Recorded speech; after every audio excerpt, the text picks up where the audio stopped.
is good, Defenders, and welcome. A little bit of Defenders After Dark tonight. Welcome to episode 357 of the most LAFC podcast on the planet. That's right. This is Defenders of the Bank, and you know my voice. It's the Scarf, J.R. Liebert, coming to you live from Lawndale. The mouth of the South Bay is here and ready to talk all about the 2-2 draw that kind of felt like a loss, even according to Timothy Tillman after the end of the match there. A 2-2 draw against a club that had never scored against us before, but all good things must come to an end. But thanks to Saint Denis, we are at least 1 point better than when we started against St. Louis. Not that that helped us in the standings at all, but I will be here to discuss everything about the St. Louis City draw at BMO Stadium. We actually do have some news and notes to talk about before we get into the match. Olivier Giroux in the chat saying, Buenas noches, Scarf. I'm doing great, Olivier. No thanks to you, my friend. Still looking for something from Olivier Giroux, as he knows. But it was a really interesting press conference with Ante Razov. More about that at the end of the episode. He said some very interesting things. I was sitting next to my good buddy Josh Gross, and he said some very interesting things about Olivier Giroux, said some very interesting things about Denis Bouanga and how much help is necessary for LAFC to be successful, and said some really interesting things about subbing out both center backs in one match, something he said, and I quote, "You never do." What's up, ISIS? What's up, Genuine Cougar? Really happy to see all of you guys in the chat. And again, I say this and I mean it from the bottom of my heart. Whether it's Instagram, Facebook, YouTube, Twitter, however you listen or take in Defenders content, we so appreciate it. Here at Defenders of the Bank, 357 episodes and counting. And like I say here in our chat, 357 is the new 450 anyway. So thanks to Saint Denis, we come away with a draw. But let's talk about a couple of other things. First, don't forget, the Mauricio Facio futsal court is still being built, or being fundraised for, I should say, in Cudahy. LAFC, the LAFC Foundation, and the 3252 are partnering to build a futsal court in Cudahy in Mo's honor. The link to donate, it should be lafc.com/Mo-Facio, F-A-S-C-I-O. And if that link doesn't work, hit us up directly and we will put you in touch with the LAFC Foundation so that you can donate, so that we can get this field built and fully funded out in Cudahy. Can't wait to finally play a little kickabout on that futsal court out there. And again, there's also a beautiful Mo mural on the north end wall, so please take a moment and check that out when you are in the stadium. Lechero, everybody else, I did miss you guys all at the tailgate as well. Had to get some things done in the morning. Hopefully some fun stuff coming down the pipeline. But more on that, I guess, at a later episode. Let's get into a little bit of our news and notes. And of course, the favorite thing that I do here on this podcast is this day in LAFC history. Mikey, ni hao indeed. Thank you for joining us all the way from Taipei. This day in LAFC history, what I always find interesting is how sometimes on the exact same date, and maybe sometimes the day before, day after, history tends to repeat itself. And I'll explain. With this day in LAFC history, the match was played on Sunday, soccer on a Sunday, April 27th. And if you go back 8 years ago, April 27th, 2018, the Los Angeles City Council officially naming April 27th LAFC Day. So that was pretty cool. The first ever LAFC Day, April 27th, 2018. So thank you to the LA City Council for that. That was a fun day in LAFC history. But if you're listening to this live on the day that we are recording it, it is Monday. It's a school night April 28th. And on April 28th, 2019, it was another frustrating draw in LAFC history, but this one on the road, playing at CenturyLink Field, now Lumen Field in Seattle. LAFC played to a very frustrating 1-1 draw at the Clink. Eddie Segura making an awful back pass to Jordan Morris, who doesn't play for LAFC. He played for Seattle, and just 46 seconds into the match, Jordan Morris with the goal. One of his now all-time record goals scored for Seattle is Jordan Morris, of course, breaking the record against LAFC this year in 2025 for most goals in a Seattle Sounders shirt. But don't worry, it was Carlos Vela to the rescue. Just 3 minutes later, in the 4th minute, Carlos Vela equalized. And after 4 minutes, that would be all the scoring, even though Seattle went down to 10 men. Hey, look at that. More history repeating itself. 18 minutes into the match, Christian Roldan getting a red card in the 18th minute. And oh, by the way, they went down to 9 men in the 5th minute of second half stoppage. So 95 minutes into the match, they go down to 9. But LAFC having trouble finding a goal, even though Seattle went down to 10 men for 72 minutes. And oh, by the way, here's a little bit of this day in LAFC history. This match that we are talking about, this Seattle Sounders match on April 28, 2019, this was the match that Christian Ramirez put the ball over the bar from about 2 yards away, something that was much harder to do than putting it into the back of the net. This was the match that led us all to wondering if Christian Ramirez was going to be that guy for LAFC after a beautiful pass from Latif Blessing. It was a wide open goal for Christian Ramirez, and this is the one that he put over the bar. You just don't forget things like that. Everybody wishing Chris Lafferty all the love in the chat because he's got the flu. Lafferty, hope you feel better, my friend. I know it's been a rough go for you there with the flu. And don't worry, Philly should be back sometime soon as well. But again, the goal or the non-goal in LAFC history there by Christian Ramirez, putting it over the bar, that has pretty much been the standard. Every time somebody whiffs one, we say they're pulling a Christian Ramirez. It's from that game, April 28, 2019. So that is this day in LAFC history. A couple of news and notes as LAFC adds 2 midfielders to the fold. That's right. It's Frankie Amaya coming over on loan from Toluca. Yes, the very same Frankie Amaya that we saw put one into the North End late in the match last night. Frankie Amaya on loan from Toluca through 2025 with, oh no, this is not an Orlando scarf. I'll talk more about this scarf in a minute.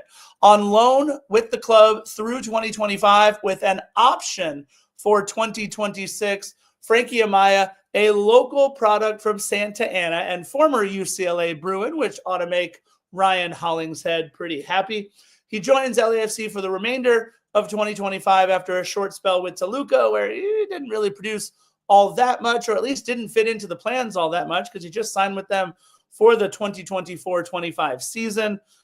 Previously, he made 147 appearances for both FC Cincinnati and New York Red Bulls, including playing alongside Aaron Long for 2 of his seasons with the New York Red Bulls. He totaled 9 goals and 6 assists. And don't forget, Frankie Amaya was the #1 overall pick in the 2019 MLS Super Draft by FC Cincinnati.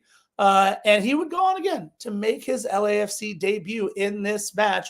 Played a handful of minutes, including stoppage time, putting one well over the bar from distance.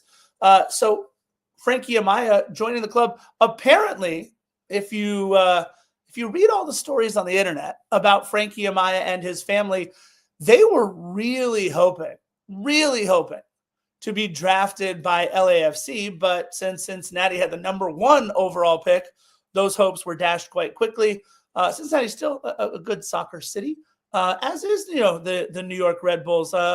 Philly will wax poetic on how wonderful it is to play in New Jersey. So we got to ask Philly about that next time.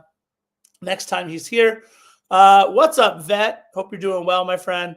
Yeah, so Frankie Amaya wanted to come to LAFC, was hoping. His family apparently has either been an LAFC season ticket holder family or comes to a bunch of LAFC matches, which is kind of neat. So we know there were plenty of people in the stands for Frankie Amaya's debut yesterday.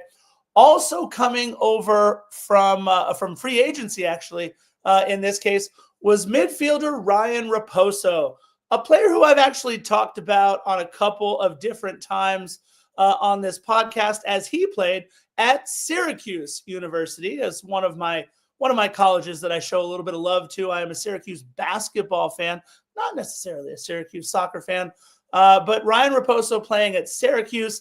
And obviously we all know Ryan Raposo as the former Vancouver Whitecap. He signed a 1-year deal with a club option for 2026. And honestly, it was a bit of a frustrating turn of events for the Canadian in 2025, as he initially signed with Chinese side, and I apologize if I butcher this, but Liaoning Tian FC. But unfortunately, the naturalization and registration processes were never completed, leaving Raposo without a club for 2025. By the way, Raposo's mother is Chinese, so it would have been kind of cool for him to play in China for Liaoning Tian, but it didn't work out. He never made it over to China and played with the club at all after signing a deal with them. So I left him without a club here in 2025. And obviously before 2025, Raposo, who was drafted number 4 overall in 2020, suited up 148 times for the Vancouver Whitecaps. His first assist in his career came against LAFC in 2021. And obviously, if you have been following the black and gold for any stretch of time, you have heard us talk about, or at least mention in the lineups, Ryan Raposo quite a bit, playing against LAFC. He has not made his debut just yet. Oh, I meant to check the back of the lineup card to see if they said what number Ryan Raposo was, but I don't believe they did. So more on that a little bit later. One other bit of news and note, and I'm looking forward in my news and notes, but I can't find it. LAFC Encore, a cool new program this season where LAFC is going to have 24 of their matches rebroadcast for free, which is kind of cool. I believe it's on KCAL. They're going to have 24 of their matches rebroadcast, so they are not going to be behind a paywall, which is pretty cool. So look, LAFC Encore, 24 matches that'll re-air locally. All of them except one on a Tuesday. All of them except one airing on a Tuesday. It's a really cool program that LAFC do. Genuine Cougar says number 21. Thank you so much. More on her in just a minute, Vet. I got you. But yeah, LAFC Encore showing 24 matches for free, which is great. You don't need to have Apple TV. You don't need to subscribe to any sort of cable subscription or anything else. It'll be locally televised, 24 matches, beginning with this match, this St. Louis match. I believe it'll be broadcast tomorrow, LAFC Encore. So make sure you check that out. I rewatch every match on Apple TV. They have a great replay feature where you can rewatch everything. And honestly, as a season ticket member, I believe we still get free Apple TV subscriptions. So hopefully if you have season tickets, if you're one of what I think they say are 17,000 season ticket holders, if that number is still accurate, then you get Apple TV for free. Talk to your representative about that. Olivier, lots of hate from Olivier Giroux in the chat right now, but I don't think they'd. Oh, LAFC 2, he fixed it. Okay, well, that's a great segue, Olivier Giroux, as we are going to talk about LAFC 2 right now. Since our last episode, LAFC 2 has played twice. First, they notched a shootout win on the road against Real Monarchs, which is obviously Real Salt Lake's second squad. They ended regulation tied at 1 thanks to a 43rd minute, goal by Matthew Evans, and LAFC won the shootout 7-6. So that's a shootout win. So they get the second point. The way that MLS Next Pro works is if your game ends in a draw or ends in a tie and regulation, there's no 2 15-minute periods, no golden goal. They go straight to PKs. So every match has a winner, and the winner of the PKs gets an extra point. But that being said, I think Christian Ramirez was 21 for a minute. And I know Mark Anthony Kay in a photo shoot might have even worn 21 once. But now I'm going to have to go look that up as you guys are talking about former 21s. Either way, the win by LAFC 2 would be short-lived as they then headed over to Moraga, California, on the campus of St. Mary's, California, to St. Mary's University, I should say, to take on the Town FC, which is just the dumbest name for San Jose Earthquakes 2. But it doesn't matter how dumb their name is. They pummeled LAFC 2 5-1. LAFC 2 going down to 10 men in the 48th minute. And that is about that. Chance Cowell, Cade Cowell's younger brother, scoring the 5th and final goal for the Town FC. So I guess a decent win against Real Monarchs, 2-1 after a penalty shootout, but a 5-1 pummeling by the Town. But LAFC 2 heads back home against the Rapids U23s on Sunday, May 4th at 7 p.m. So head on over to Titan Stadium on Star Wars Day, Sunday, May the 4th. Also, maybe, coming up for Mother's Day, maybe you want to get your mom out to one of the LAFC 2 games. That could be fun. Why not?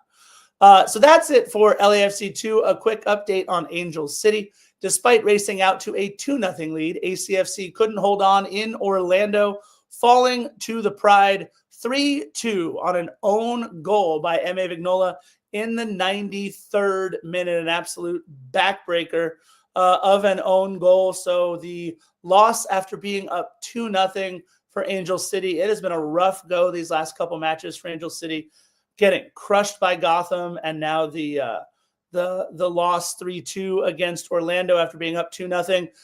They head to the road to take on Washington Spirit. That's Friday, May 2nd. That's Washington, D.C. Friday, May 2nd at 5 p.m. As a reminder, for all your ACFC needs, be sure to listen to the Angel City Chicks and follow at Angel City Chicks, on your social media platforms.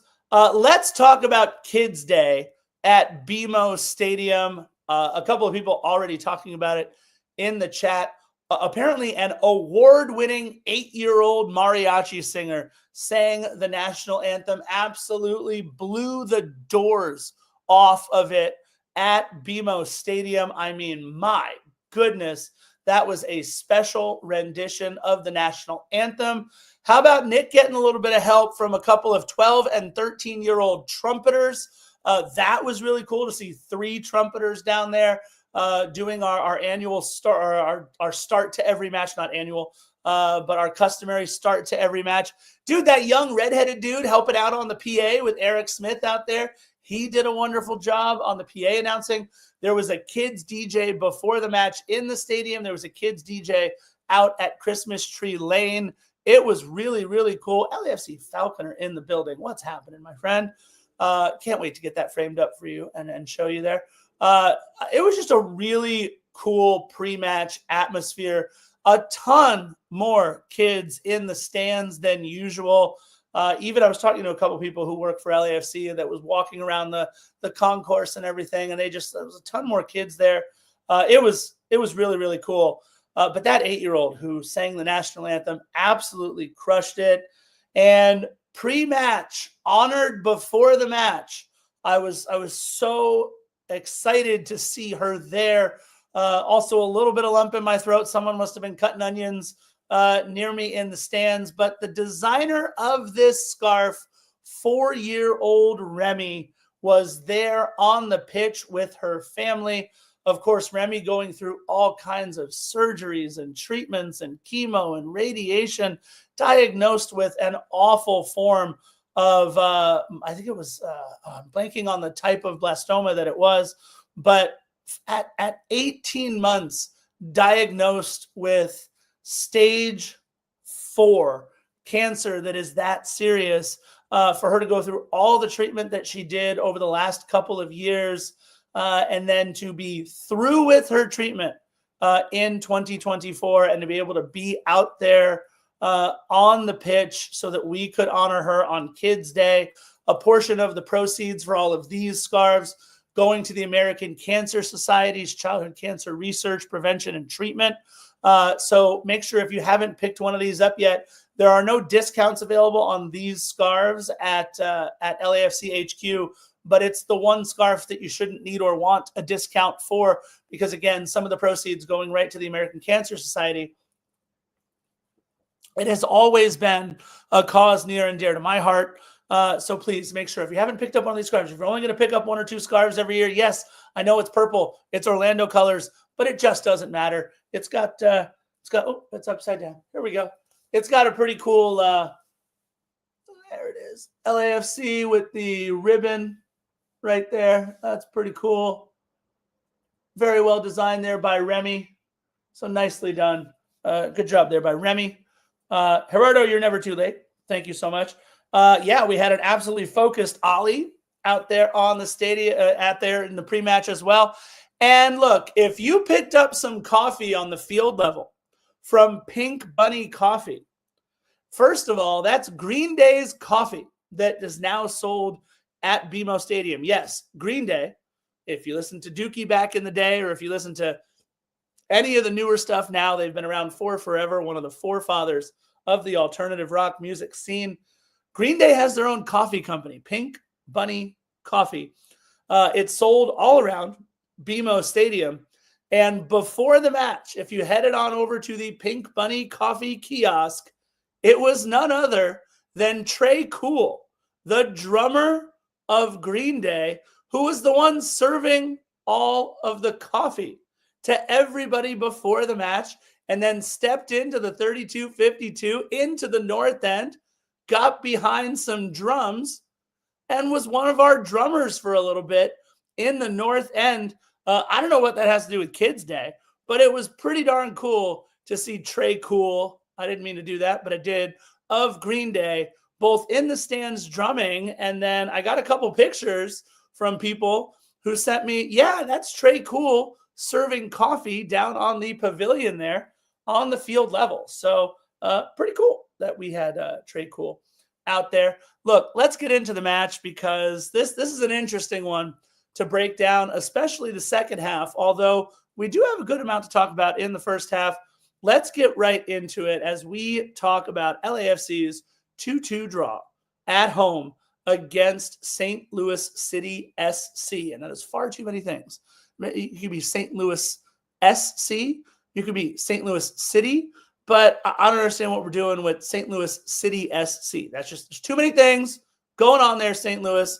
Although I will say this, and I've said this before on other podcasts, on other episodes, I kind of like the color of their uniform, the home uniform. It's like not quite red. It's not quite pink. It's a pretty unique color for Major League Soccer. They've cornered the market on whatever that color is. I think it's kind of neat. I think it's a little silly they have Purina dog food as their sponsor. But that being said, I think I like their uniforms. I even like the road, although I think they went away from like the light gray and it's now more like a cream color. But yeah, look, St. Louis, wonderful people there. I've been to Busch Stadium to see a Mets game. Yeah, Mikey says it's called City Red. I'm just thinking of how South Park sometimes pronounces city, and then adding that to red right now. So I'm gonna leave it all alone and just start talking about their head coach, who, by the way, it was as if he was out there for training and thought it was a 7:00 start instead of a 4:00 start. Head coach Olaf Melberg, who, by the way, is a Swedish national team legend, was out there in like shorts and a t-shirt, neither of which matched each other. But he just looked the least like a coach that I've ever seen before. It was really interesting. You know, you got Ante Raza, who's in like the pants and like a nice pullover. Even, I don't know, some of these other coaches, even Matias Almeida was able to, thank you, LAFC vet. You understood what I was saying. Other coaches kind of dress for the part. I guess he's already got the job. It's only his first season. How very Swedish of him to show up in like, I don't know, shorts and a t-shirt. It was an interesting look. Look, their head coach had 117 caps for the Swedish national team at center back, oftentimes wearing the captain's armband for Sweden. So a very respected player in his day. How about 578 professional matches, including 232 with Aston Villa in the Prem? He was a very, very respected player in his day.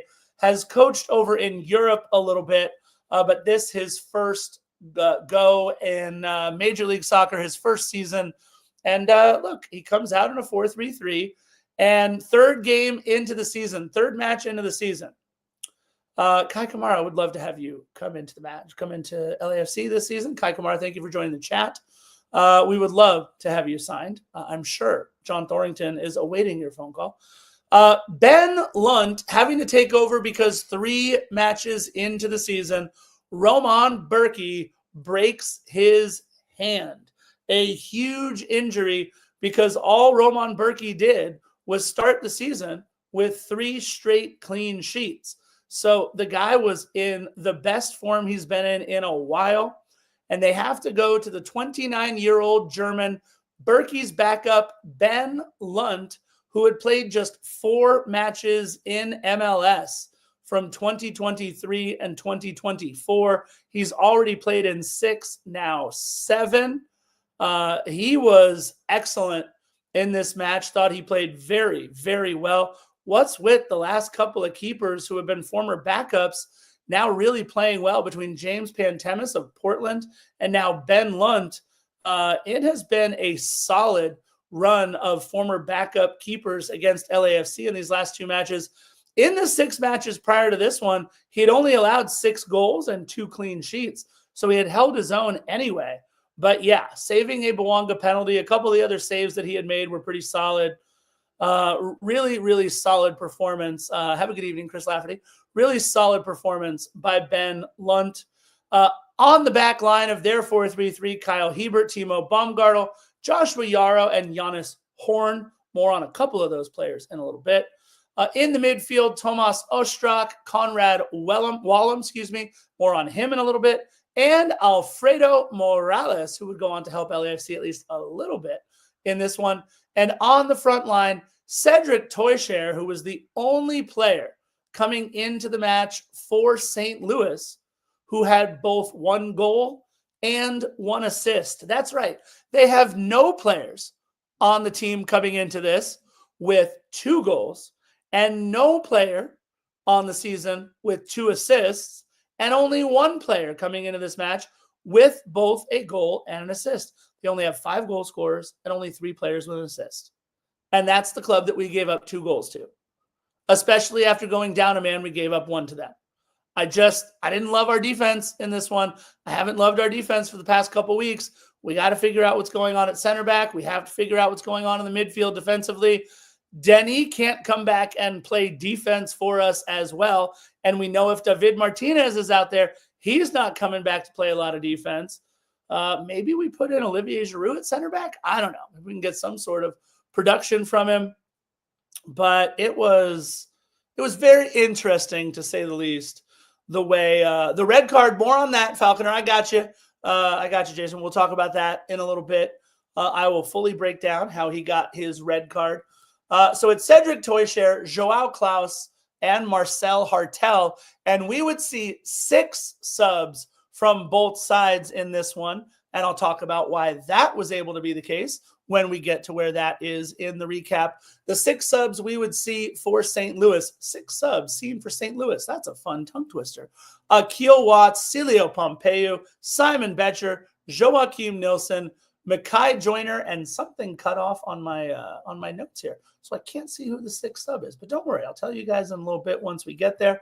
For LAFC, a 4-3-3. We know we would not see Maxime Chanot. He is still dealing with concussion issues. We would not see Lorenzo Della Valle. No surprise there. And dealing with, and I talked about this with Genuine Cougar at the match when I saw him yesterday, dealing with bilateral legs, according to LAFC. Bilateral, as I was informed, means both sides.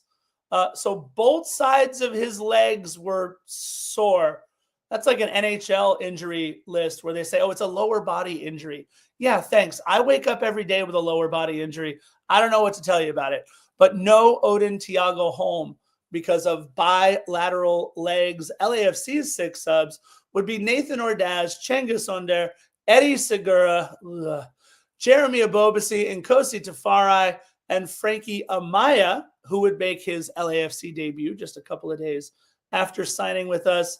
I love you, Eddie, but that was a frustrating foul you committed, my friend. And I'm a little frustrated at that foul in the 89th minute, 88th minute. Why? Why did we have to commit the foul? Anyways, first half and second half, 2 very different halves to be sure. LAFC completely dominating the first half of play. 10 shots to 1 for St. Louis. LAFC generating a couple of good chances. My big takeaway from the first 20 minutes is that Timothy Tillman, David Martinez, and Olivier Giroud couldn't pass for a damn in those first 20 minutes. Our midfielders couldn't find people. Our front line could barely make a back pass back to the midfield. It was a very frustrating first 20 minutes. Oh, by the way, in a first half where we completed over 400 passes. How many matches this season has LAFC completed fewer than 400 passes for an entire match? Well, we go up against St. Louis, the worst possession team in Major League Soccer. We go up against the worst possession team in Major League Soccer. Keep the ball, I believe it was 66, 67% of the time in the first half. Complete over 400 passes, and yet our midfield looked disconnected, looked like they couldn't pass. Our front line devoid of any real dynamism, any link-up play between the two. And honestly, let's take a look and see what all of these first chances have in common for LAFC. 24th minute, it's a near miss by Denis as he catches the keeper out at the top of the box, but he just couldn't bring his chip down fast enough. It was well over the bar as Ben Lunt was caught out, but a good first opportunity for Denis Bouanga in the 24th minute. A great set piece by Denis Bouanga in the 30th minute, about 35 yards from goal. Aaron Long got on the other end of it, but headed it just wide. A great opportunity off a set piece. It's Denis Bouanga on that one. And a great breakout by Igor Jesus with a little help from the defender, finds a beautiful lead pass to Denis Bouanga. Again, love what Igor did on this play. The pass kind of went through the defender's legs. Denis Bouanga 1v1 against the keeper and domes Ben Lunt with the ball. That's right. He could have chipped it over again and totally gotten it over Ben Lunt, but he tried to put a little bit more on it. And because he did that, I mean, an absolute dome shot, a save by Ben Lunt, but that's one that Denis Bouanga needs to put away. Don't worry, we would hear more from them in a little bit. And then another perfect corner kick from Denis Bouanga. That 36th minute when LAFC doesn't score after touches by both Ryan Hollingshead and Igor Jesus in the box. That corner kick in the 36th minute drove me nuts. Igor Jesus hitting the post. Ryan Hollingshead, who's still chasing Graham Zusi. He needs one goal to tie Graham Zusi, I believe, for the Major League Soccer all-time record for most goals scored by a defender in the MLS regular season. According to MLSsoccer.com, the XG on the 2 touches, Igor Jesus's touch is a goal 74% of the time, and Ryan Hollingshead's touch is a goal 86% of the time. Yuck. We would see a concussion substitution just 2 minutes later as Akil Watts would come on for Conrad Wallum. We saw him go down, and he did not feel very good. He came off. They immediately got Akil Watts up. And what that substitution means in the 38th minute, if a club has a player come off for a concussion substitution, that club still gets to keep all 5 of their substitutions. And what that does for LAFC is it allows LAFC to make, an extra substitution as well. So both sides allotted 6 substitutions, and both sides would use all 6 in this one. The only moment of brilliance at all from St. Louis was in the 40th minute as Cedric Toysher pretty much made something out of nothing at the top of the box. I mean, I was surprised that St. Louis City was even in our half of the field, but a diving save to Hugo Lloris's right in the 40th minute is their only shot on target of the half. So obviously Lloris only needing to make the one save in the first half. We go into the half after 2 minutes of stoppage time, tied at 0, a 0-0 half. And LAFC, again, absolutely dominant. Outshot them 10-1, completing over 400 passes, but nothing to show for it. And what I wrote down in my notes is you can't let bad teams hang around like this. Both Denis Bouanga and Ante Razov talked about it in the press conference, how you should have been able to put away a team there in the first half. If we go up 1-0 or even 2-0, they looked dead.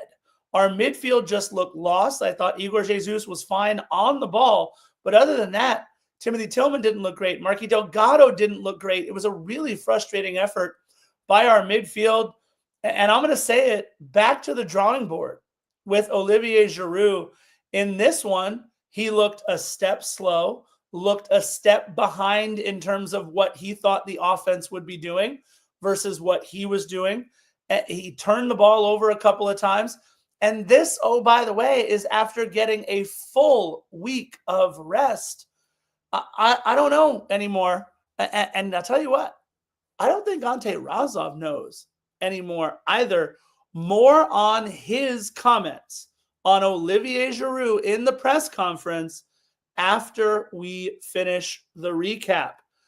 Ante Razov gave us the most, I'll say, insight into how at least some member of the coaching staff is feeling about Olivier Giroud in one 10-minute press conference last night than we've gotten from Steve Cherundolo all season. It was a very telling comment by Ante Razov about Olivier Giroud, and I'll talk about that when we finish the recap. So we go into the half 0-0. Second half, St. Louis starts with an immediate sub. Celio Pompeu coming on for Tomas Ostrak, and it pays immediate dividends. More on immediate dividends from your subs in a little bit, as Celio Pompeu forces a save by Hugo to open the second half just 1 minute in.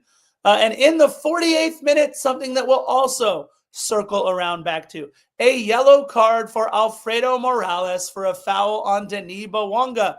That would be Alfredo Morales's first yellow card of the match, 48 minutes in. So, Jason Michna, LAFC Falconer, 48 minutes in, Alfredo Morales picking up a yellow. In the 49th minute, good effort by David Martinez, his best effort of the match, forcing a save from Ben Lunt. But what I marked down isn't just the effort by David Martinez. It was that through 50 minutes in the match, Ben Lunt already has 5 saves, doing everything Lunt needs to do to keep St. Louis City in it. And then just 2 minutes after the save and play gets restarted, this was such a frustrating goal by LAFC that LAFC allowed because of how we were just lulled to sleep due to inactivity. Our boys fell asleep on the play. That's the bottom line. You have one long ball from about, 25 yards behind the midfield stripe, across midfield to the left side. It goes to Jonas Horn, and then Horn with this long cross back in the middle to Cedric Toysher, the only guy with both a goal and an assist for St. Louis. And just like that, Toysher makes one touch and puts it past Hugo Lloris. Ryan Hollingshead absolutely falling asleep. His man cuts right in front, beats him to the spot, beats him to the ball. And there's no reason that LAFC should have been down 1-0. It was the first real sign of life. I mean, I know that they got a shot on target by Celio Pompeu at the start of the half. And I guess in the 40th minute, maybe that woke them up a little bit as they got something on target. But A completely unacceptable lulled to sleep first goal 52 minutes in. And now, I mean, I'm looking at it going, there's nothing that LAFC has done in this match that made me think they were going to give up a goal to St. Louis, but there wasn't a whole lot that made me think that they were going to score either. Not a lot of great opportunities other than Denis Bouanga doing Denis Bouanga things.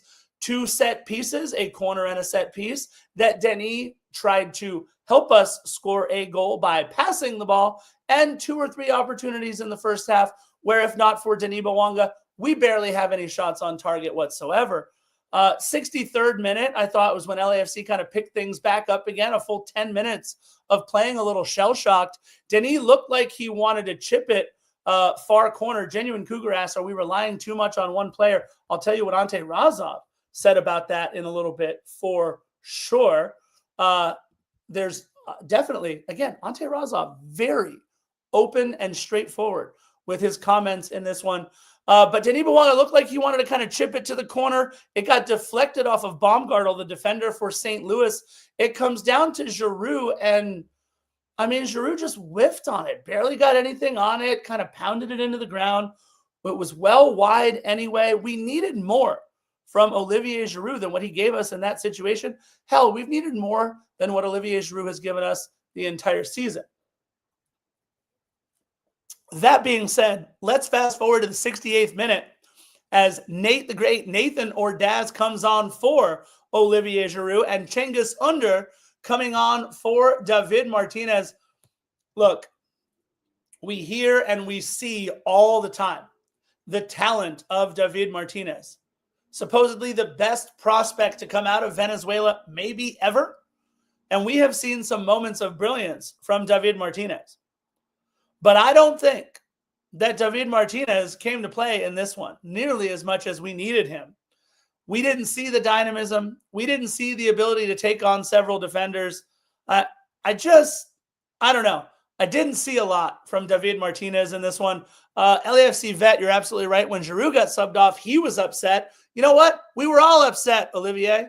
We're waiting for you to do something with some of the opportunities. But that being said, 68th minute, Nathan Ordaz comes on. Cengiz Under comes on. We got a little bit more mobility in the middle from Nathan Ordaz than we do with Olivier Giroud. Martinez just didn't have it. And then immediate dividends paid by the subs. A wonderful job by Ante Razov to get some fresh legs in there. In the 70th minute, the play all starts because Nathan Ordaz does not give up on a ball. Go back and watch the first goal by LAFC. But make sure you watch the entire play. Nate receives a pass in a really tough area where he has to dribble through 2 defenders and take it towards the sideline and the corner. He controls the ball and then turns back around, and eventually that ball finds Cengiz Under. Really love this dime by Cengiz Under. It was kind of like Stockton to Malone back in the day for all your Utah Jazz fans out there, because I know we have, plenty of Utah Jazz fans that listen to our podcast. Shout out Sandy, Utah. I don't know.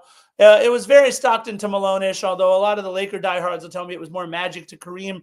I'm all for it either way. It was a perfect pass. I mean, look, I don't know that Cengiz Under is worth I've heard 21 million, 22 million, 24 million. I don't know that he's worth that, you guys. If he would have had 5 or 6 goals and 5 or 6 assists by now and was lighting the world on fire, I would say, okay, pay the money. Let me quote John Malkovich from Rounders, pay the man his money. But no, I don't think we're paying Cengiz Under $20-something million so that he can come over here and finish out his maybe career with LAFC. But that dime that he put on the foot of Denis Bouanga, because all Denis had to do was turn his foot to the right angle and puts that one right in the back of the net. An absolutely world-class pass by Cengiz Under. Just like that, we are level back at 1. It's the 3rd straight match with a goal for Denis Bouanga. And oh, by the way, breaking another one of Carson's records, the fastest in MLS history to 450 goals. The former record was 256 matches, but LAFC does it in 236 matches. An absolute annihilation of the record. Pretty cool that LAFC is able to break that record pretty easily.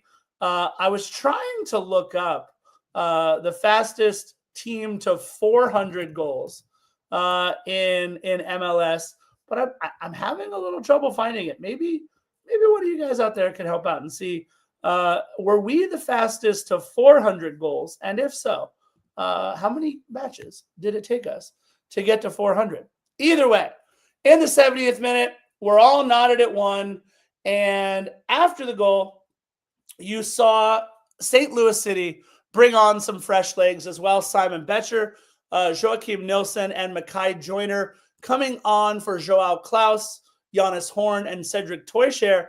And I thought that's a lot of their offense coming out right now. And further compounding the problem is Joshua Yaro's foul in the box on Denis Bouanga, and it is a penalty. Let me give you some numbers on Denis Bouanga coming into this penalty shot. In the MLS regular season, Denis Bouanga was 11 for 12 before this one. In an LAFC shirt in all competitions, Denis Bouanga is 17 for 18 before this one. 17 for 18. And what did Denis Bouanga say in the press conference? I picked a side I wanted to go to, and then I changed it. He said he changed the side he wanted to go to. Ben Lunt giving his entire body up to his left. That happened to be the side that Denis Bouanga chose. And just like that, it's a wrap. A penalty shot save from Ben Lunt. But oh, by the way, he said he was going to go left at first and then switched it. And Josh, who was sitting right next to me, asked Denis, have you ever switched sides before? He said, yeah, during the Sporting Kansas City match. So stop switching sides, Denis. Go with your first instinct. Also, maybe put a little bit of air on it. I don't know. Look, this is a guy who totally can't do it, telling Denis Bouanga how to take a penalty shot. Hilarious. Shut up, Scarf. Just let Denis Bouanga do his job. Turns out he would do his job just fine a little bit later. But I want to say something now about what Denis Bouanga said at the end of the press conference. When asked about the result and how he felt, let me tell you why I love Denis Bouanga. Into the microphone, Denis Bouanga said, put this draw on me. He said, I should have scored the penalty shot. I should have had another goal. We should have won this game. Put the draw on me. We talk an awful lot on this podcast. We talk an awful lot about wondering who the leader is on the club, whether it's Aaron Long, our captain, or Ryan Hollingshead, or maybe Marky Delgado, because we want Denis Bouanga to just focus on being a terror to MLS defenses. And yet, maybe the guy who we haven't really talked about being the leader all along says the most leader-like thing into a microphone. Says the most leader-like thing into a microphone that I have heard all season from any member of the Black and Gold. Put this draw on me, says Denis Bouanga. Any of us that know anything about Denis Bouanga, the guy got off of like an 18-hour flight, subbed in late to a game, and scored the match winner after playing for Gabon like 36 hours before. 36 hours. Unbelievable that anybody would ever question Denis Bouanga's effort. I say that also to remind you, if you watch the Portland match, the 3-3 draw, if you watch the Portland match And if you watch this match against St. Louis, if we don't have Denis Bouanga, we lose 3-0 to Portland, in my opinion, and we lose 2-0 for sure to St. Louis. We lose 2-0 if not for Denis Bouanga in this match. And Denis Bouanga has the humility to say, put the draw on me. Absolutely love the guy. One of the biggest statements that we have heard from anybody into a microphone over the past several seasons. Certainly the biggest that we have heard from anybody this season. Denis, as much as you would like us to put the draw on you, not even Ante Razov was putting the draw on you. And I'll talk about that again once we get to the end of the match. In the 82nd minute, LAFC subs on Jeremy Abobasi for Marky Delgado and Eddie Segura on for Marlon. That being said, Marlon asked to come out. More on his sub later. But again, we saw the last time that Ante Razov subbed somebody in, it was Cengiz Under. Under makes the pass. We score a goal. Now he subs on Jeremy Abobasi and Eddie Segura.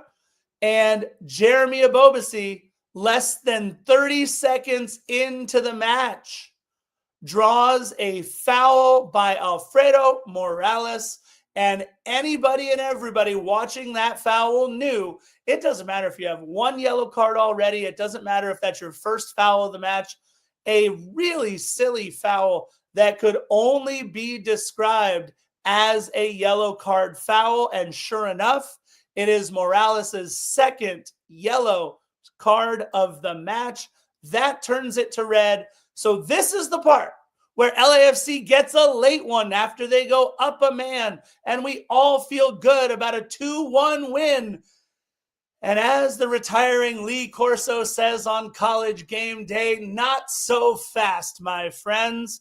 In the 88th minute, we would see Nkosi Tafari come on for Aaron Long, and Frankie Amaya make his debut for Igor Jesus. And just about a minute later, it was a dumb foul by Eddie Segura in a bad spot for LAFC, and a perfect free kick from Marcel Hartel. An absolutely perfect free kick that all you have to do is put it in a dangerous spot. And that is exactly what Marcel Hartel did. Ugo, I don't know that he came out late. I think he started coming out as soon as he saw the ball. Maybe he was a half a step slow. But I think Ugo 5 years ago, 6 years ago, maybe gets to a spot a little bit quicker than he did on this one. There was also a ton of traffic in front of Ugo Lloris. So Simon Betcher, his initial header, which, oh, by the way, was headed towards goal, it's Nkosi Tafari who headed the initial effort away in the first place. And then he gets the perfect spot on the back line to block Joachim Nilsson on the second shot attempt. So you have two wonderful saves by Nkosi Tafari, but his block of that second attempt, however, ricochets off the back of number 27 in black and gold. That's Nathan Ordaz. Unlucky. Tafari did everything he could, and I would love to see more of Nkosi Tafari next to Aaron Long to see how those two might play with each other. But unlucky, sure, for LAFC, but a stupid spot to commit an even dumber foul. You got to know who you're defending and what their tendencies are. Let the man play alongside of you instead of trying to cut him off. It was just a frustrating foul by Eddie Segura, and we go down 2-1. And look, the energy in the building wasn't great, but we did see 6 minutes of stoppage come up on the clock. They did review to see if the initial ball, Simon Betcher, might have been offside, but we don't have the stupid technology in Major League Soccer to figure out whether a player was truly onside or offside. It did look like Timothy Tillman was potentially holding Betcher onside on that one. So Betcher stays onside, so the goal is allowed. Kai, I did watch the NFL draft. Kai Kamara, love to have you in the chat. Thank you for being here. But we do have 6 minutes of stoppage time, which, oh, by the way, was actually 8 minutes of stoppage time because they held the board up that said 6 on it at the second minute of stoppage time because they were reviewing the goal. So we actually got 8 minutes of stoppage time. And in the 5th minute of stoppage, Denis just says, you know what? I'm tired of this. I'm frustrated. I should have scored a couple goals already. Let me just handle it myself after a beautiful ball. An absolutely beautiful ball from Hugo Lloris all the way over the top. Denis did all the work from there. Dragged it across not 1, not 2, but 3 defenders. And I mean, Ben Lund didn't even move on this absolute laser show into the back of the net. Denis Bouanga doing everything that we needed him to do, and still the man sat in front of a microphone and said, put this draw on me. I'm sorry, Denis, but I'm not putting it on you. And neither was Ante Razov. Couple of takeaways from this 2-2 draw. Yes, it's the second match that LAFC has battled back from losing to get a point. We were 0 for 4 for our first 4 matches where we fell behind at one point and then still got a point. So, yay, okay. But this one felt like a loss compared to Portland that felt kind of like a win.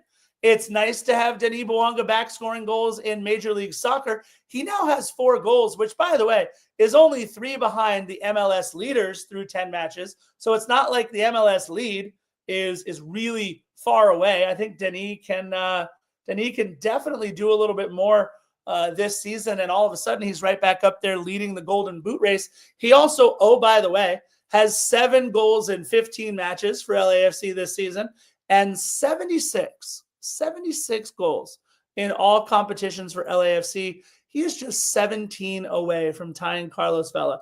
Carlos Vela had 93 goals in a black and gold shirt. Denis Bouanga just 17 away. And dare I say, I think he's going to get to 20 goals in all competitions this season yet again. Wow, if he does that, he'd be at 24. I think Denis Bouanga is going to tie Carlos Vela this season before the season is over. As long as he stays healthy, I think Denis Bouanga would get to 24 goals and tie Carlos Vela's 93. Another takeaway that I had is I want to see Nkosi Tafari. I want to see him get a shot. I want to see Nkosi Tafari line up next to Aaron Long and just see what happens. The guy is 6'4", so he can be a weapon on corner kicks and set pieces for LAFC. He is an accomplished defender in MLS. As much as I know Chris Lafferty loves Maxime Chanot, and as much as I know a lot of people out there love Marlon, I don't think either of them, especially with Chanot battling concussion issues and with Marlon asking to come out of this match, which, by the way, both Marlon and Aaron Long did. And we'll talk about that in just a second. I want to see Nkosi Tafari. He hasn't played too many minutes. He's been a player that Steve Cherundolo has trusted to bring in late in matches to shut things down. So I'm just saying. I think I'd like to see a few more minutes for Nkosi Tafari. Also, I thought that no tactical issues offensively, whether it was Steve Cherundolo that set it all up during the week or Ante Razov who coached it, no tactical issues offensively. Again, our guys couldn't put away chances and couldn't create other than Denis Bouanga. So I think the problem there lies with what Ante Razov said. I asked him the question in the press conference. On one side of the coin, you have Denis Bouanga, who looks incredible, playing like a man possessed, especially since the loss of his best friend, Aaron Bupenza. We saw how good he looked against Portland. Should have had 4, 5, 6, 7 goals against Portland. And that's not hyperbole. Go back and watch. He maybe should have had 4, 5, 6, or 7. And then in this one, if not for Denis Bouanga, we don't score. He should have had 3 in this one. So if you think a guy should have had 6, 7, 8 goals in 2 matches, it must be incredible to watch him out there. But on the other side of the coin, I asked Ante, I said, what's going on with everybody else? And he said, we have a problem. It can't just be one guy. He also said, by the way, you never take out both your center backs in one match. Both center backs asked to come out. So let's watch for the health of both Aaron Long and Marlon. We do have a full week in between matches, which is nice. So hopefully they can get healthy. But it was really interesting to see what he said about having to take off both center backs, but also we have a goal scoring problem, he said. We're relying too much on one man. I mean, it was pretty apparent that we were. Hey, look, it's a Philly, everybody. Hey, I just got home from the Inland Empire and you were on, so I figured, hey, it's been a minute since I popped onto the show. What are we talking about? Well, we're talking about the next thing I'm about to talk about is we're at the end of the match and talking about Ante Razov's comments. He said something very interesting about Olivier Giroud at the end of the match. First of all, everybody, welcome back, Philly. It's good to see you, my friend. It's been a minute. He said something about Olivier Giroud when he was asked, hey, how come it's You mean that he's at an advanced state? At an advanced state. That's right. No, advanced stage. I don't think state. State would be he said state. He said state. You were right. Well, regardless, he said, but he did say he's trying. He's best. It's just not clicking for him. Yeah. And that's all there is to it. It's when he said advanced state, I mean, I kind of just grinned a little bit, but the fact that it's just not clicking for him speaks volumes. His goal, granted, it was a pretty goal a week ago, came off of a set piece, not even during the run of play. So, I mean, Ante in the press conference, no holds barred, man. No BS. Yeah. When our good buddy Celso asked him about the two center backs going off, he didn't even let him finish the question. Not tactical. They asked to come off, which leads me to believe, is it a mentality thing? I wouldn't want to be subbed off unless I was broken, but that's just me. Yeah, no, it's something interesting. We talked about having to watch the health of both our center backs after both asked to come out. Something else I think that we need to talk about is 5 goals allowed in the last 2 matches. 16 goals allowed is now the 4th worst allowed in the West. By the way, 7th worst allowed out of 30 teams in Major League Soccer. Not so sure I love our defense right now after we came out of the gates this season looking pretty solid. I mean, I would agree. And look, St. Louis SC is not a team that scored a lot of goals this season. I think they've scored, a total of 7 all season long, and we let them score 2. So, yes, the defense has been shaky, but then again, top to bottom, a lot of things have been shaky. You referred to it before I popped in the chat, how we're not finding any goals. Unfortunately, we find ourselves in a familiar position that we did during that year where we didn't make the postseason, where we relied really on the talents of one offensive threat. And when that offensive threat wasn't kicking on all cylinders, we had a problem. And that's exactly what we have right now. David Martinez and Nathan Ordaz got themselves a couple of goals, but they're proven as the season progresses that they can do the job, but they're not reliable and they're not the go-to. If Denis doesn't have a game where he scores or assists, our goose is cooked. We have to figure out that solution. Yeah, and again, I think we're still looking to replace Matty Bogusz and to a lesser degree, Kike Oliveira and the offensive dynamism that they both brought last season. It's lacking, right? I mean, look, Philly, if you're drawing up the defense, you circle number 99 and you go, put 3 over there, let anybody else beat us. And I feel like other than Cengiz Under's ability to both create and score from distance, unless you get a banger from somebody out wide, and I don't trust Artem Smolyakov or Sergei Palencia to do that more than once in a season. But unless you get a banger from somebody outside, I just don't know who other than Cengiz Under is capable of bringing over somebody off of that double or triple team on Denis Bouanga. I mean, Cengiz Under is proving to be a very reliable Band-Aid on something that requires a stitch. We're not going to hang on to him forever. He's a temporary solution. Yeah. I mean, he's going to cost us way too much money, and I'm not exactly sure that change purse is going to be big enough to keep him on as a permanent solution. But the two, he had a couple of dimes. The chemistry between him and Denis Bouanga looked pretty good. And Denis had a solid game, man. I think all in all, the problem is we just didn't finish. But again, all the reliance was on Denis. Our XG was 4.6. How much of that did Denis Bouanga account for in the grand scheme of things? He is the entire offense. As a couple of years ago, Chicho Arango was the entire offense. When we play well as a team and more people get on the scoreboard consistently, that's when we prove to be a threat. But as of right now, this is just looking like a team that is going to make the postseason and be somebody's first-round knockout. Not entirely confident with this LAFC roster as of right now. No, and we know how much things will probably change after July 1st. To answer your question, other than the Denis Bouanga corner kick, which we got Igor Jesus and Ryan Hollingshead both to get touches in the box and we couldn't score, that play accounted for about 1.5 XG with those two touches. Other than that, it was Denis Bouanga's 2.8 XG. I mean, what more does the man have to do? He had the corner kick that allowed you to have all the other XG in the match that wasn't him. And he did everything else. I mean, he's I talked about it also, Philly. The other thing, I think you were still there in the press conference when Denis Bouanga said, put this draw on me. Yes, I was there. I just talked about what kind of marbles Denis Bouanga has to say something like that after we all know he's the one that has done everything for this club.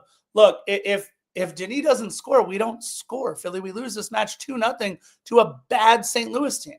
Yes, and St. Louis is a bad team. They still have not gotten an opportunity to beat us, which is kind of incredible in the grand scheme of things, especially with how hot they started out in their inaugural season. Yes, Denis, it feels like he has the weight of LAFC's expectations on his shoulders. Now, wow, I lost my breath there. Now, the question that's going to remain is, how much is he going to be able to stomach? Because he can't do this all by himself. He'll burn out, wear out, or God forbid, tire out, which is not something that he does. So we need those reinforcements. I went live on the Defenders of the Gram. Yeah, sure. The Defenders of the Gram IG account when Denis was set up for a free kick. And those are generally speaking guaranteed goals. And in the press conference, he was asked what happened, and he said at the last minute he changed his mind. When asked by Josh Gross, why did you do it? He said, I don't know. The only other time I've ever done this was against Kansas City. So even Denis Bouanga's starting to think a little more than he should. Why? Because the weight of the black and gold is on him. Olivier Giroud, a bust. I don't give a shit. Oops, sorry, family friendly. He had a goal off of a free kick. He's been a bust. At this point, he's in the dialogue for worst designated player in the history of Major League Soccer. It is what it is. David Martinez, Nathan Ordaz, still can't give all the reliance upon them. Cengiz Sunder's not going to be here for a while. What happens? Does Denis even stay? Does Denis look at this when the opportunity for the summer window open goes? He's like, what am I going to stay here for? I've got all the way to the world. Let me go back somewhere where I have a team to play under. I don't know, man. I just think there's a lot of question marks and a lot of caution red tape that should be thrown around here. Well, I mean, also, according to Taylor Twellman, the Antoine Griezmann deal isn't dead. If you listen to what Taylor Twellman said after the match there. So a rather interesting take there by Taylor. Just a couple of quick things too, by the way. I want to correct what I said. It's LAFC and Fox 11 partnering to re-air these LAFC matches, 24 LAFC matches. They'll re-air locally on Fox 11 Plus, which says is KCOP TV channel 13. So I guess these 24 matches will be on Fox 11 Plus, KCOP TV channel 13. And Philly, LAFC with the draw, now falling to 8th. Even though we got a point, we fall from 7th to 8th. 4 wins, 4 losses, 2 draws, 14 points, 8th in the West, 16 goals allowed, which is the real worry, I think, for you and I. Look, Philly, we've got a full week before we take on Houston Dynamo at BMO Stadium Saturday, May 3rd. Your thoughts heading into the match against Houston? I mean, look, it's recalibrate, rewind, reassess. I mean, Houston's a bad team, but at this rate, with the team that we have, no game is a walk in the park. Not if we're not having a good, solid Denis Bouanga game. It's going to be nice to still be at BMO because Lord knows historically we've not been successful in the Lone Star State. We get to welcome back Eric Duenas, so that'll be a thing that we get to take into consideration. But all for all intents and purposes, this should be a win. And the way MLS is structured nowadays, like everybody can make the playoffs. As long as we could just get hot at the end. And if there's anybody who's taught us that, it's the Seattle Sounders. If anybody just can stick with it and get hot at the end and make a nice run, same story could be said for the Red Bull, by the way. Then we have a shot. But as of right now, until we make some personnel changes, it's nice to add some depth in the midfield with some young bucks in that Orion Raposo and Frankie Amaya. I know you're thrilled that there's a Syracuse Orangeman on the LAFC roster. I know you're thrilled about that. The only thing that would make you happier is to have another LMU Lion on there. I'm still waiting for that Indiana Hoosier. Although Dempsey Reich is going to be a Hoosier. I'm sure you do know that part of it. Look, there's just too many question marks. A season that I wouldn't say is lame duck. I think the boys are going to rally behind Steve in what's going to obviously be his final year, but still a few pieces away from having this thing figured out is what I'm getting at. And you're not welcoming back Franco Escobar as well with Houston? Yeah, sure. Hey, by the way, something that I thought was kind of interesting, and this shows where we're at. Since we signed a free agent, Ryan Raposo, I just want to remind everybody one more time, Kai Kamara, still a free agent, as well as, I mean, I don't think it could hurt at this point, Latif Blessing, currently without a club. He's a free agent right now. I mean, things could be worse than bringing on Kai Kamara and Latif Blessing for a little shot of energy right now, no? I mean, do you still want to go back to your ex-girlfriends in the grand scheme of things? When they were around, things were good, but you can't rely on the nostalgia because right now that's exactly what's happening, is you're relying on the nostalgia to create a spark in the lineup. Latif Blessing is not what Latif Blessing was when he wore an LAFC jersey. No, There's a reason he's a free agent. Kai Kamara may be in a late season run rally. I mean, the rosters do lock up in September, but again, you're relying upon nostalgia. It's not going to do anything in terms of what the club wants to do, which is to be a young, creative, up-tempo, fast-paced team that scores a lot of goals. Kai is great, but Kai is on the fourth floor. Kai, once again, is a Band-Aid that goes upon something that needs a stitch. We can't look at the players of the past to make us happy. They're gone. C'est la vie. It's looking towards the future. Now, Twelman can say that the Antoine Griezmann debate isn't over yet, but with the way he's playing, why would he come to Major League Soccer right now when all that money in La Liga is still ripe for him? I love Mikey's comment that we may be the toxic ex with some of these guys. That's for sure. I love it. Look, y'all, we've been doing this for quite a bit tonight. Thank you guys for a little Defenders After Dark. We got Philly in here on a Monday as we wrap up episode 357. Philly, real quick, any more calls going on for the rest of this week or next week? What's on your horizon? No, for this week, no. I just have 3 more baseball calls, and that concludes the season. Then starting in June, I have 5 calls in the WPSL for FC Premier out of Long Beach. And stay tuned. The saga of being around for a certain tournament in June might still come to fruition based on a recent contact I've had. That's all I'm going to say. Nothing set in stone yet, but still a lot of cool things in the horizon for yours truly. Let's put it this way. I'm going to be back on the show ASAP, but I'm not going to be call-less until July. Sounds good, my man. Look, you guys, episode 357 of the most LAFC podcast on the planet, mostly family-friendly. As well. Sorry about that. But that being said, you guys, said in the chat after 11, it's no holds barred, baby. No, you're absolutely right. I love it, you guys. It is 10:53 in the evening here on Monday. Philly, thank you for joining us, my friend. And you know how we like to end these things right before we close out of here. Bye-bye. Bye-bye.